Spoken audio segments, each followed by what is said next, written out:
The purpose of this tutorial is to show how to simulate CATIA-generated NC code using a given Vericut project template, which is essentially a partially completed project file that will generally include the CNC machine and fixture, CNC machine control file, tooling, and the work offset. This tutorial is primarily designed for students taking ETEC 322, but can also be used as a refresher for students in advanced machining courses. Simulating your project before machining reduces the chance of damaging the tools and the machine due to collisions, and can also provide reassurance that your NC program is written correctly. Before starting Vericut, you will want to take your stock CATIA part file used to generate your NC code in CATIA and save it as a .stl file along with your .txt NC code file in your project folder. There are 5 basic steps before you can simulate your NC program. You need to open the template file, load and position the stock file, position your coordinate system, load your tooling, and load your NC program. First thing you want to do is double click on the Vericut icon on the desktop to load Vericut. Once Vericut is open, you should set your working directory to your project folder. The working directory icon is on the top of the screen. Click on the icon and then scroll through the tree in the dialog box until you find your project folder. Ours is titled Working Directory. Click the file and then hit OK. Setting the working directory will change the default save and open locations to your project folder. Now that the working directory is set, we will load the Vericut template file. Go to File, Open, and then select your Vericut template file and click Open. Now that the Vericut template file is open, we will expand the tree on the left side of the screen. As you can see, the CNC machine, fixturing, CNC control, and default work offset are pre-configured. In the project tree, every placeholder colored magenta has not been configured. However, we will not need to configure all of the placeholders for simulation. For instance, we will not be configuring NC subprograms or saved IP files.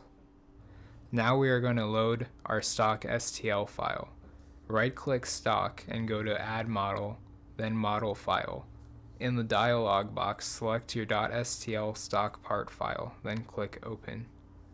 Now that the part has been loaded, it needs to be positioned in the fixture. To do this, go to the Assemble tab in the Configure Model dialog box in the bottom left of the screen. Locate the part using the mate or align constraints. These are similar to product constraints in CATIA. Mate is similar to a contact constraint, and align is similar to an offset constraint. To correctly position your part to the fixture, you need to constrain the part on 3 axes. First, we are going to click the first arrow and mate the right side of the part to the right side of the fixture. Then click the second arrow and mate the underside of the part to the top of the parallels. Then change the third drop-down box to Align and click the arrow and align the back side of the part with the back surface of the fixture. Now that the part is positioned, we will add a coordinate system. It is standard practice in WWU machining classes to place the coordinate system in the top right-hand corner of the part. Select Coordinate Systems and then click Add New CSYS in the Configure Coordinate System dialog box. Click inside of the Position box, then click the top right-hand corner of the part in the viewer to set the origin of the coordinate system. Then click the Active Coordinate System checkbox in the bottom left of the screen. Now you need to manually update the coordinate system in the work offset. Click the tab under Work Offsets to open the Configure Work Offsets dialog box. Select the To drop-down box and change it to Component Origin, then change it back to CSYS Origin. This will manually update the component origin to the coordinate system you just created. Next, you will load your tooling. Right-click on Tooling and go to Open. Select your tooling file and then click Open.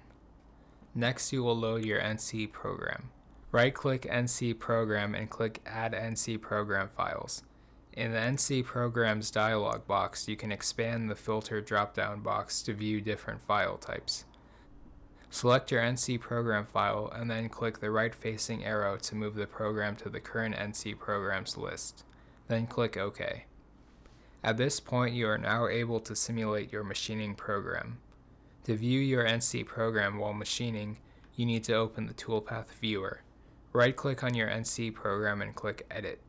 Now you can visually see where in your NC code the simulation is while it is running. Before simulating your program, take a look at the Start/Stop options by right-clicking on the rightmost arrow on the simulation toolbar. This opens a dialog box with the options to stop at a collision or stop at a maximum amount of errors or warnings. It also gives the option to start and stop at different points in the program. Now you can simulate your program by clicking the same arrow. While the program is simulating, you are able to pause by clicking the pause button on the simulation toolbar. Pausing allows you to change to single block mode by clicking the thinner right-pointing arrow. This allows you to simulate the program one line at a time. You can also reset the simulation by clicking the up-pointing arrow. Now that you have verified that your program simulates correctly, you will want to save your Vericut project. Go to File, then Save As, and save your project file. Assuming that you had no collisions, errors, or warnings, you can now be assured that your NC program will run safely and correctly on the CNC machine.